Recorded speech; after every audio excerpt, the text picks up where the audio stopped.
Hello everyone, welcome back to a new blog. আজ আমরা বর্ধমান থেকে ফিরছি ধানবাদ। তো আজকের ওয়েদারটা খুবই ভালো ছিল, মানে খুবই ভালো ছিল। এই দুদিন বেশ গরম ছিল, বাট সবার সাথে হই হুল্লোড় করে মানে সবার সাথেই কীভাবে যে দিনটা কেটে গেল বুঝতেই পারলাম না। তো এখন বাড়ি যাওয়ার পালা। সবাই এসেছে, মানে আমার যে 3 কাকু জেঠু, এটা ছোটো কাকার বাড়ি। সবাই এসেছে আমাদেরকে টাটা করার জন্য।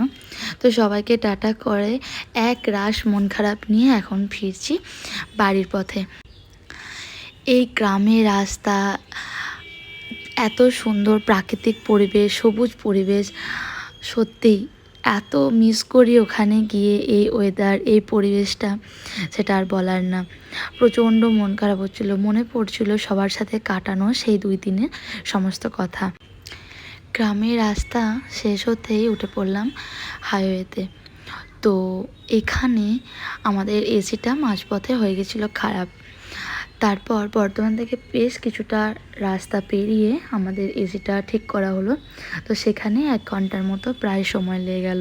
নেক্সট পার্টে শেয়ার করব বাড়ি আসার পথে আমরা কি করেছি।